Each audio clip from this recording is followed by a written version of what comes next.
इंदापूर नगर परिषदेच्या नगराध्यक्ष पदाच्या उमेदवारीवरून राष्ट्रवादी काँग्रेसमध्ये नाराजीचे वातावरण निर्माण झाले आहे। राष्ट्रवादीचे जिल्हा अध्यक्ष प्रदीप गारडकर यांनीच पक्षाला थेट इशारा दिला आहे।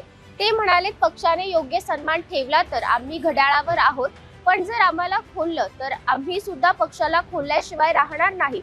इंदापूर शहरातूनच दिलेल्या या इशाऱ्यामुळे राष्ट्रवादीत चर्चांना उधाण आलं आहे। पाहुयात व्हिडिओच्या माध्यमातून। त्या दृष्टीनं मी सगळ्यांशी माझी बोलणी चालू आहे आणि त्या पद्धतीनं ही लोक आपल्या विचारात आपल्या याला पाठिंबा देण्याच्या मनस्थितीत आहेत।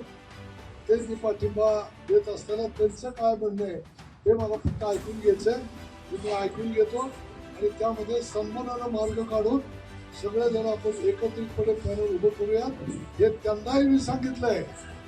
त्या आधी पक्षासाठी प्रायोरिटी आहे। पक्षाने जर आमचं ऐकलं, पक्षाने जर योग्य सन्मान ठेवला तर आम्ही घड्याळावरती आहे, पण पक्षाने जर आम्हाला कोल्लं तर आम्ही सुद्धा पक्षाला कोल्ल्याशिवाय राहणार नाही।